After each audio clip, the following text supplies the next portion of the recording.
All right, well, you just saw President Trump put pen to paper on this executive order with the goal of eliminating the Department of Education. It's an order that's actually been in the works for weeks. And many of you may be asking, just how will this impact your family? WCNC Charlotte's Megan Bragg verifies what this could mean for North Carolina schools. Meg. Yeah, that's right. And guys, formally closing the Department of Education would require an act of Congress, like we did say. And there was a big difference on what we get from the state versus the federal government. So let's take a look at those numbers.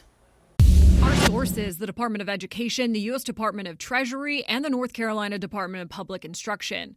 The Department of Education is a cabinet-level agency that oversees policies and funding for school programs. This includes things like federal student aid, programs for K-12 schools, and education research. The Education Department is one of the smallest cabinet-level departments. Last year, the Department of Treasury said its funding represented 4% of the U.S. budget. Most federal public school funds are given out based on formulas considering factors like poverty status or a district's rural location.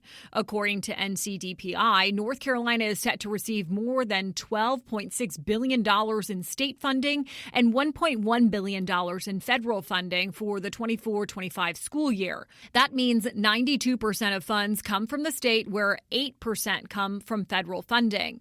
This can impact things like child nutrition programs and special education in public schools.